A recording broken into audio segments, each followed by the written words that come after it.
बोलो भागवत भगवान की जय।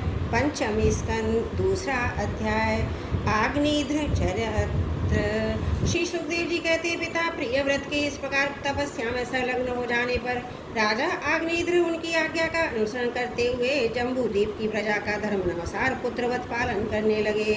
एक बार वे पितृलोक की कामना से सतपुत्र प्राप्ति के लिए पूजा की सब सामग्री जुटाकर सुरसुंदरियों के क्रीड़ा स्थल मंदराचल की एक घाटी में गए और तपस्या तत्पर होकर एकाग्रचित्त से प्रजापतियों के पति श्री ब्रह्मा जी की आराधना करने लगे।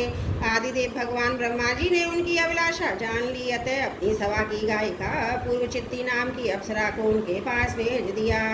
आग्निध्र जी के आश्रम के पास एक अति रमणीय उपवन था। वह अप्सरा उसी में विचरने लगी। उस उपवन में तरह तरह के सघन सरोवरों की शाखाओं पर स्वर्णलताएं फैली हुई थीं। उन पर बैठे हुए मयूरादि कई प्रकार के स्थलचारी पक्षियों के जोड़े सुमधुर बोली बोल रहे थे। उनकी षड्जाति सुरयुक्त ध्वनि सुनकर सचेत हुए जल कुक्कुट कारण कलहंस आदि जल पक्षी भांति भांति से पूछने लगे थे। इसमें वहाँ के कमल वन से सुशोभित निर्मल सरोवर घूमने लगते थे। पुरुचित्ती की विलासपूर्ण गतिविधि और पाद विन्यास की शैली से पद पद पर उनके चरण नुपुरों की झनकार हो उठती थी। उसकी मनोहर ध्वनि सुनकर राजकुमार आग्निध्र ने समाधि योग द्वारा मूंदे हुए अपने कमल कली के समान सुंदर नेत्रों को कुछ कुछ खोलकर देखा तो पास ही उन्हें अप्सरा दिखाई दी। वह भ्रमरी के समान एक एक फूल के पास जाकर उसे सूंघती थी तथा देवता मनुष्यों के मनोनयनों को आदित करने वाली अपनी विलासपूर्ण गति क्रीड़ा चापल्य लज्जा विनय युक्त चितवन सुमधुर वाणियों मनोहर अंगावयवों से पुरुषों के हृदय में कामदेव के प्रवेश के लिए द्वार सा बना देती थी। जब वह हंस हंस कर बोलने लगती तब ऐसा प्रतीत होता था उसके मुख से अमृतमय मादक मधु झर रहा है। उसके निश्वास के गंध से मंद अंध होकर भौरे उसके मुख कमल को घेर लेते। तब वह उनसे बचने के लिए जल्दी जल्दी पैर उठाकर चलती तो उसके कुछ लक्षण बेड़ियों करधनी हिलने से बड़े ही सुहावन लगते। यह सब देखने से भगवान कामदेव को आग्निध्र के हृदय में प्रवेश करने का अवसर मिल गया और वे उसके अधीन होकर उसे प्रसन्न करने के लिए पागल की भांति इस प्रकार कहने लगे। मुनिवर, तुम कौन हो? इस पर्वत पर तुम क्या करना चाहते हो? तुम परम पुरुष श्री नारायण की कोई माया तो नहीं हो? भवों की ओर संकेत करके सके तुमने ये बिना डोरी के दो धनुष क्यों धारण कर रखे हैं? क्या इनसे तुम्हारा कोई अपना प्रयोजन है अथवा इस संसारण्य में मुझे मतवाले मृगों का शिकार करना चाहते हो? कटाक्षों को लक्ष्य करके तुम्हारे ये दो बाण तो बड़े सुंदर और पहने हैं। अहो, इनके कमल दल के पंखे देखने में बड़े शांत हैं और भी पंखिनियां वन में विचरते हुए तुम इन्हें किस पर छोड़ना चाहते हो? यहाँ तुम्हारा कोई सामना करने वाला नहीं दिखाई देता। तुम्हारा यह पराक्रम हम जैसे जड़ बुद्धियों के लिए कल्याणकारी हो। घोरों की ओर देखकर भगवान तुम्हारे चारों ओर ये शिष्यगण अध्ययन कर रहे। वे तो निरंतर ऐसे युक्त सामगान करते हुए मानो भगवान की स्तुति करते रहते हैं। ऋषिगण जैसे वेद की शाखाओं का अनुकर्षण करते हैं उसी प्रकार सब तुम्हारी चोटी से झड़े हुए पुष्पों का सेवन कर रहे हैं। नुपुरों की शब्द की ओर संकेत करके ब्रह्मन तुम्हारे चरण रूप पिंजड़ों में तो तीतर बंद है। उनका शब्द तो सुनाई देता है परंतु रूप देखने में नहीं आता। करधनी सहित पीली साड़ी में अंकी कांति की उत्प्रेक्षा कर तुम्हारी कदम कुसुमों की सी आवा कहाँ से गई? उनके ऊपर तो अंगारों का मंडल सा भी दिखाई देता है। कितना तुम्हारा बलकर वस्त्र कहाँ है? कुमंडल नकुचों की ओर लक्ष्य करके दुज्वर तुम्हारे इन दोनों सुंदर सिंहों में क्या भरा है? अवश्य इसमें बड़े बहुमूल्य रत्न है। इसी से तुम्हारा मध्य भाग इतना कृश होने पर भी तुम इनको बोझ ढो रहे। यहाँ आकर तो मेरी दृष्टि भी मानो अटक गई और सुबह इन सिंहों पर तुमने लाल लाल लेप सा क्या लगा रखा है? इसकी गंध से तो मेरा सारा आश्रम में कुटा है। मित्रवर, मुझे तो तुम अपना देश दिखा दो जहाँ के निवासी स्वच्छ स्थल पर ऐसे अवयव धारण करते जिन्होंने हमारे जैसे प्राणियों के चित्तों को शुद्ध कर दिया है। मुख में विचित्र हाव भाव सरस भाषण अधरामृत जैसी अनूठी वस्तुएं रखते हैं। प्रियवर, तुम्हारा भोजन क्या है जिसके खाने से तुम्हारे मुख से हवन सामग्री सी सुगंध फैल रही है? मालूम होता है तुम कोई विष्णु भगवान की कला ही हो, इसलिए तुम्हारे कानों में भी पलक न मारने वाले मकर के आकार के दो कुंडल हैं। तुम्हारा मुख एक सुंदर सरोवर के समान है जिसमें तुम्हारे चंचल नेत्र वैसे कांपती दो मछलियों के समान दंत पंक्ति हंसों के समान घुंघराली अलकावली भौरों के समान शोभामान है। तुम जब अपने करकमलों से थपकी मार के इसके इनको छालते तब यह दिशा विदिशा में जाती है, मेरे नेत्रों को चंचल कर देती है। साथ साथ मेरे मन में खलबली पैदा कर देती। तुम्हारा बाका जड़ा झूठ खुल गया तो इसे संभालते। अरे ये धूत वायु कैसा दुष्ट है जो बार बार तुम्हारी नीति वस्त्रों को उड़ाता है।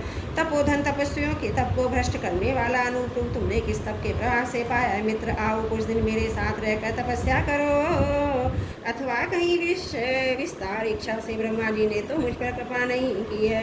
सचमुच तुम ब्रह्मा जी की ही प्यारी देनो। अब मैं तुम्हें नहीं छोड़ सकता। तुम में तो मेरे मनोनयन से उलझ गए कि अनंतर जाना ही नहीं चाहते। सुंदर सिंहों वाली तुम्हारा जहाँ मन हो मुझे भी वहीं ले चलो। मैं तो तुम्हारा अनुचर हूँ और तुम्हारी ये मंगलमयी सखियाँ भी हमारे ही साथ रहें। श्री सुखदेव जी कहते हैं, राजन अग्निद्र देवताओं के समान बुद्धिमान स्त्रियों की प्रसन्न करने में बड़े कुशल थे। उन्होंने इसी प्रकार की चतुर्माश मीठी मीठी बातों से उस अप्सरा को प्रसन्न कर दिया। वीर समाज में अग्रगण अग्निद्र की बुद्धिशील रूप अवस्था लक्ष्मीदारता से आकर्षित होकर वह जम्बू दीपापति पति के साथ कई हजार वर्षों तक पृथ्वी और स्वर्ग की भोगती रही। तदंतर रब्बर अग्निद्र ने उसके गर्भ से नाभि के पुरुष हरिवर्ष लाव्रत रम्य हिरण्य कुरु भद्राश्व केतुमाल नाम के 9 पुत्र उत्पन्न किए। इस प्रकार 9 वर्ष में प्रतिवर्ष एक के क्रम से 9 पुत्र उत्पन्न कर पूर्व चित्र ने राजभवन में ही छोड़कर फिर ब्रह्मा जी की सेवा में उपस्थित हो गई। ये अग्निद्र के पुत्र माता के अनुग्रह से स्वभाव से ही सुडोल और सबल शरीर वाले थे। अग्निद्र ने जम्बूद्वीप के विभाग करके उन्हीं के समान नाम वाले 9 वर्ष भूखंड बनाए। उन्हें एक एक पुत्र को सौंप दिया। तब ये सब अपने अपने वर्ष का राज्य भोगने लगे। महाराजा अग्निद्र दिन दिन भोगों को भोगते रहने पर भी उनसे अतृप्त ही रहे। वे उस समय अप्सरा में ही परम पुरुषार्थ समझते थे, इसलिए उन्होंने वैदिक कर्मों के द्वारा उसी लोक को प्राप्त किया जहाँ पितृगण अपने सुकृतों के अनुसार तरह तरह के भोगों में मस्त रहते हैं। पिता के परलोक से दाने पर नाभि आदि में 9 भाइयों ने मेरु की मरुदेवी प्रतिरूपा उग्र दृष्टि लता रम्या श्यामा नारी भद्रा देव विभीति नाम की 9 कन्याओं से विवाह किया। बोलो भागवत भगवान की जय। पंचम स्कंद 12 अध्याय समाप्त। त्रुटियों के लिए क्षमा चाहती हूँ। बोलो भागवत भगवान की जय। पंचम स्कंद 3 अध्याय। राजा नाभि का चरित्र। श्री सुखदेव जी कहते हैं, राजन अग्निद्र के पुत्र नाभि के कोई संतान न थी, इसलिए उन्होंने अपनी भार्या मेरु देवी के सहित पुत्र की कामना से एकाग्रता पूर्वक भगवान यज्ञ पुरुष का आयोजन किया। यद्यपि सुंदर अंगों वाले श्री भगवान द्रव्य देश काल मंत्र ऋत्वज दक्षिणा और विधि इन यज्ञों के साधनों में सहज में नहीं मिलते, तथापि वे भक्तों पर तो कृपा करते ही हैं। इसलिए जब महाराजा नाभि ने श्रद्धा पूर्वक विशुद्ध भाव से उनकी आराधना की, तब उनका चित्त अपने भक्त का अभिष्ट कार्य करने के लिए उत्सुक हो गया। यद्यपि उनका स्वरूप सर्वदा स्वतंत्र है, तथापि उन्होंने प्रवर्ग कर्म का अनुष्ठान होते समय उन्हें मनोनयनों को आनंद देने वाले अवयवों से युक्त अति सुंदर हृदय आकर्षक मूर्ति में प्रकट किया। उनके श्रीअंग में रेशमी पीताम्बर था, वक्षस्थल पर सोन और श्रीवत्स चिन्ह सुशोभित था, भुजाओं में शंख चक्र गदा पद्म और गले में वनमाला वस्तु मणि की शोभा थी। संपूर्ण शरीर प्रत्यंग की कांति को बढ़ाने वाले किरण जाल मंडित मणि में मुकुट कुंडल कंकड़ करदनी हार बाजू बंधनुपुर आदि आभूषणों से विभूषित था। ऐसे परम तेजस्वी चतुर्भुज पुरुष विशेष को प्रकट हुआ देख ऋतुराज सदस्य और यजमान आदि सभी लोग ऐसे आयत हुए जैसे निर्धन पुरुष अपार धनराशि पाकर फूला नहीं समाता। फिर सभी ने सिर झुकाकर अत्यंत आदरपूर्वक प्रभु की अर्घ द्वारा पूजा की और ऋतुराजों ने उनकी स्तुति की। ऋतुराजों ने कहा, पूज्यतम, हम आपके अनुगत भक्त हैं, आप हमारे पुनः पुनः पूजनीय है, किंतु हम आपकी पूजा करना क्या जाने, हम तो बार बार आपको नमस्कार करते हैं, इतना ही हमें महापुरुषों ने सिखाया है। आप प्रकृति और पुरुष से भी परे हैं। फिर प्राकृत गुणों के कार्यभूत इस प्रपंच में बुद्धि में कैसे फंस जाने से आपके गुणगान में सर्वदा समर्थ ऐसा कौन पुरुष है जो प्राकृत नाम रूप एवं आकृति द्वारा आपके स्वरूप का निरूपण कर सके। आप साक्षात परमेश्वर हैं। आपके परम मंगल में गुण संपूर्ण जनता के दुखों का दमन करने वाले हैं। यदि कोई उन्हें वर्णन करने का साहस करेगा तो केवल उनके एक देश का ही वर्णन कर सकेगा, किंतु प्रभु यदि आपके भक्त प्रेम गदगद वाणी से स्तुति करते हुए सामान्य जल विशुद्ध पल्लव तुलसी और धूप के अंकुर आदि सामग्री से ही आपकी पूजा करते हैं तो भी आप सब प्रकार संतुष्ट हो जाते हैं।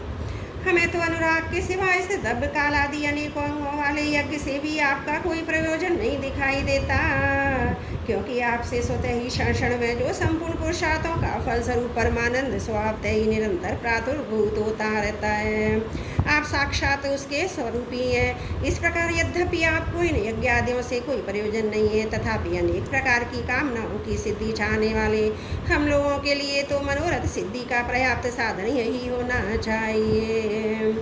आप ब्रह्मादि परम पुरुषों की अपेक्षा भी परम श्रेष्ठ हैं। हम तो यह भी नहीं जानते कि हमारा परम कल्याण किस में है, और ना हम में आपकी यथोचित पूजा ही बनी है। तथापि जिस प्रकार तत्वज्ञ पुरुष बिना बुलावे भी केवल करुणावश अज्ञानी पुरुषों के पास चले जाते हैं, उसी प्रकार आप भी हमें मोक्ष संज्ञक अपना परम पद और हमारी अविष्ट वस्तुएं प्रदान करने के लिए अन्य साधारण यज्ञ दर्शकों के समान यहाँ प्रकट हुए हैं। पूजितम, हमें सबसे बड़ा वर तो आपने यही दे दिया कि ब्रह्मादि समस्त वरदायकों में श्रेष्ठ होकर भी आप राजऋषि नाभि की ऐसे यज्ञशाला में साक्षात हमारे नेत्रों के सामने प्रकट हो गए। अब हम और भर क्या मांगे। प्रभु, आपके गुणगान का कान परम मंगल में है, जिन्होंने वैराग्य से प्रज्वलित हुई अज्ञान ज्ञान आदि द्वारा अपने अंतकरण के राग द्वेष आदि संपूर्ण मलों को जला डाला है।